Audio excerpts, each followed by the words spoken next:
Chapter 2. Welcome guests, we are not expecting you. I am aiming for this story to continue updating once or twice a week. Please check back soon for new chapters. Dinner is awkward. You and the boys are not prepared for guests. Not only are there not enough chairs to seat everyone, the wonderful stew dinner Paps planned for 3, with some intended to be left over for breakfast, is watered down and split between 15. The 3 angrier of the guests had been outraged by the meager meal, and made a big show of throwing open the cabinets to search for a meal befitting of their standards. They couldn't understand why there was barely any food in the house. Sans had side-eyed you as the cabinets opened and closed. His message was clear. His and his brother's alternative selves would die here without help. He had nodded at your wince. The resources needed for 15, though. Which is another thing making dinner weird, seeing different variations of your boys. You are helping Sans work on a machine in the garage with the goal of the 3 of you leaving this world behind for a better one. But the machine wasn't supposed to bring people here, and it certainly shouldn't have been functional yet, either. Sans' sweat dripping down the back of his skull tells you he would agree with that. A list of still needed parts for the machine sits heavy in your pant pocket. All these alternative universes is a lot to process. It's hard to grasp how many there are. Most universes are better. You stare at a Sans in a blue sweater and pink house slippers, while others, you glance at a papyrus with jagged teeth, appear to be in worse shape than yours. Paps, bless his heart, tries his best to be positive about this, talking to a just as positive papyrus in white armor and a Sans with a blue scarf. Your Paps even added an extra dollop of deer tallow to the food to try to make it less watery, and more enjoyable to the group. His face lit up when you presented him with the can of peas you found. It hurt to see the found food to be used so soon. It's hard to enjoy your dinner knowing so many of these boys appear to dislike your presence, probably extending to humans in general. The short angry one in black and yellow armor had attacked you, upon announcing your return home. Shit had hit the fan almost immediately. You narrowly dodged a wave of red magic bones aimed at your chest, and fully drew your pistol. The amount of hostile intention aimed at you was thick, but you were prepared to protect your home. You were going to need to fix the new holes in the door later. Everyone stilled as your Paps slammed the short one into the wall. The sword normally sheathed on his back drawn, eyes a glowing blood orange, and blade threatening decapitation. It was a rare sight to see your Paps get so serious. Sans had positioned himself back to back with Papyrus. "Other brother," said Papyrus, calmly. "If you attack my best friend again, you will regret it. Are we clear?" "Well said, bro." The tense atmosphere had been broken by Paps sheathing his sword and happily declaring he will work on dinner. You decided it was a good time to unload your scavenged finds off your bike. After dinner is when you get your formal introduction of the new skeletons. The first set introduce themselves as Sans and Papyrus, but are re-nicknamed to Vanilla and Happy. Happy, you muse, is an accurate name for the skeleton in white armor. Blue is the talkative Sans from dinner with a baby blue scarf, and his bro is Stretch, a papyrus with an orange hoodie.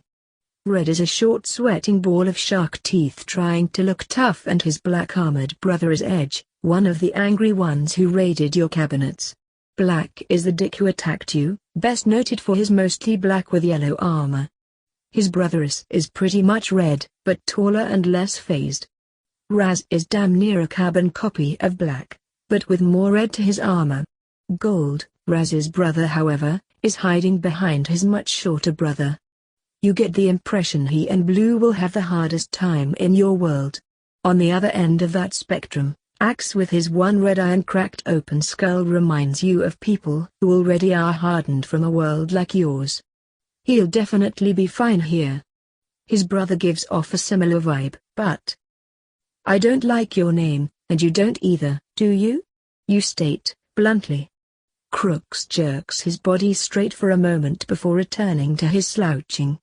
Axe's singular red eye light focuses on you. It's fine. The papyrus stutters slightly. I've gotten used to the name, and it's not so bad. You note how few of the other skeletons meet your eyes when your eyes flicker to them. A frown tugs at your lips. The hunched giant Crooks nervously smiles unconvincingly at you. His brother inspects you closely before relaxing on the wood floor. Crooks is visibly bothered by his name, and it is apparent that everyone is aware of that. Your boys nod and decide to give Crooks a new name at a later time. A better name that the skeleton can be proud of. Names here usually indicate what you're good at or known for. Your Sans grins at his brother's alternate. We'll find a good one for ya.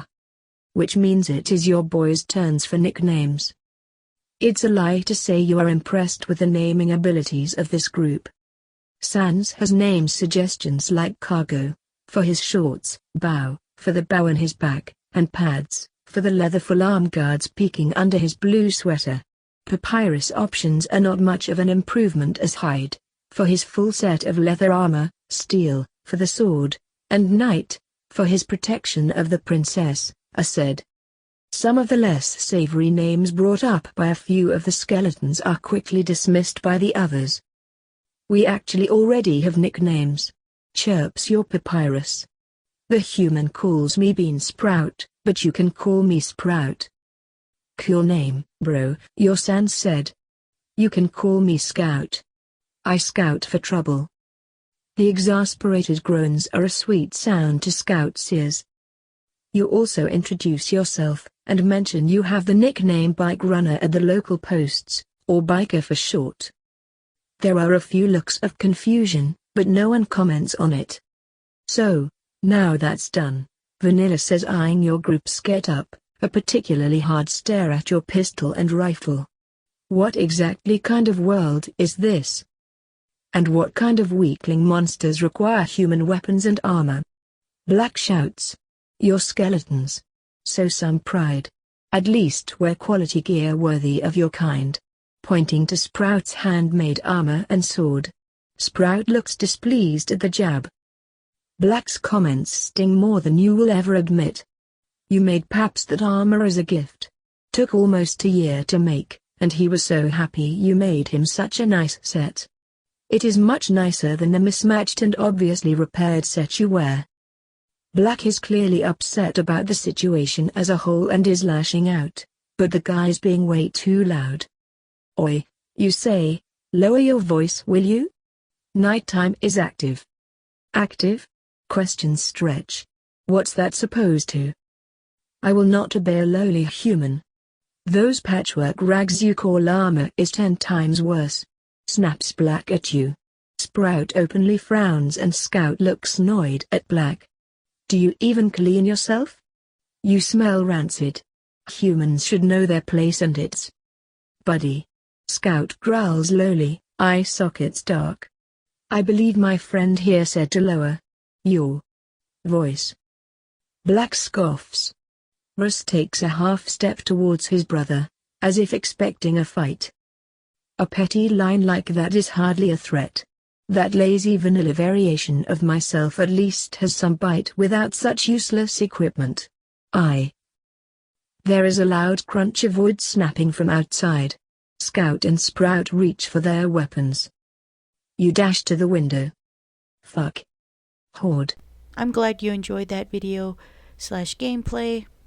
Just remember to hit that like button, subscribe to the channel, and leave a comment down below. Until next time, goodbye!